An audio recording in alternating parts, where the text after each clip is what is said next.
Okay. Today we're talking about a really useful tool called Name It to Tame It. So the moment that I kind of finally got what Flora meant with this Name It to Tame It was when I took my son to a high school basketball game. So he'd been super wanting to go to a game. The high school's right by our house. So we went over there, walked up, parked, walked to the door. He's super excited. I forgot my wallet in the truck. So now we have to walk back. I mean, it's like a 2-minute walk. I have to walk back to the truck. We start coming back and he just loses his marbles. Like he's like crying and upset. And I am so confused as to what's going on. He was super excited a minute ago.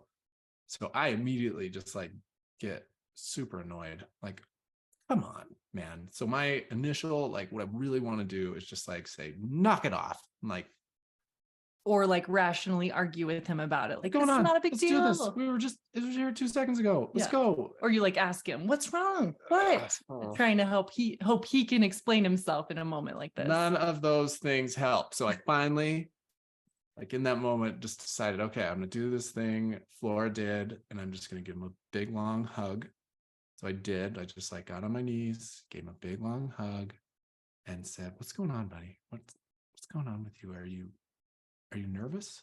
He's like, "Yeah." He just like sitting there with him, let him just kind of open up just a little bit about what he was feeling. And he said it was like, you do this awkward, super long hug. And that was it. And then he just kind of was like, we talked about it. He said why. And then he kind of was able to just move through it. And we just like went inside. My usual response of just like, knock it off. This is ridiculous, which never worked, or maybe very occasionally worked. It just worked better. So I finally was able to just kind of like find a new tool to help them move through these moments. And some kids have more than those moments than others. Our son has more than our daughter. These days maybe has switched. But yeah, it's just like such a great tool in the tool belt of how to get through those. And it can be it was for me very counterintuitive of how to get through that. They're not an adult. That's like kind of the big thing. Like they don't understand their feelings. They don't understand their freak out. We know all adults are very rational, but oh yeah. Right. We all know adults who also haven't figured this out yet. Maybe there's people we can do this with, but yeah, it's just such a great tool. Really helps them understand. And it's not to sit in that moment. That's one of the things that would frustrate me with some of this type of stuff of like, I don't want to talk about feelings because I don't want to just sit in that feeling. Like that's not the point. And I think that's where dads kind of avoid this like fight emotion with emotion thing. Like, okay, I'm gonna give you a hug. We're gonna have a little loving moment. Like I'm gonna let you talk about it. Like you feel like I don't want to do that. I don't want to talk about this. I don't want to sit there in this irrational moment. But it's kind of realizing what you're actually doing is letting them kind of vent it out and then not sitting in it and then saying, okay, I hear you. Let's do it. Let's move on. Now you said it, and them just getting it out can be just, extremely helpful to the child just to say, okay, you listen to me. Now I'll do what you want. And let me just emphasize that this is like a business principle. One of the leading books about business negotiation uses the same tool. You don't try to like argue your case as soon as the other person's argued their case. You're not trying to talk them out of it.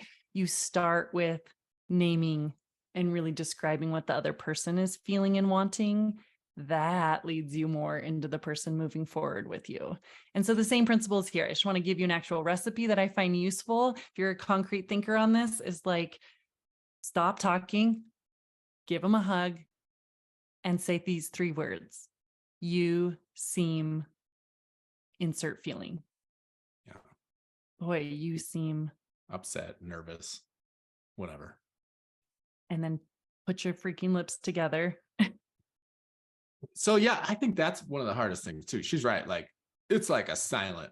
It's not a monologue. That's what I always want to do. It's not a monologue, man. It's a dialogue. Yes. And you're trying to be the very like the smaller partner in the conversation, which then is hard with like an upset 4-year-old. And you kind of feel like I should be controlling this like dialogue, but you shouldn't. Like, this is a moment to let them control the situation, kind of vent to you a bit. And that's it. You're in control of it, but you're in control by being quiet. Oh my God, I love that. Yeah. And then you end with problem solving. Yeah. This is what you were able to do with Caleb, is once you listened and gave him that caring place and naming his feeling, you named it to tame it. Yep. Then we know that's like helping their brain go from this like flipped lid amygdala firing place down to a little bit emotional, down to, okay, rational. Yeah. So then, like you say, it's not about sitting in the emotion and it just being an excuse. It's then let's name it to tame it. Let's be quiet. Let's let them vent. And then we end with like, how can we make this better? Yeah, a solution. Like even that, I was like, how about this? How about I hold your hand?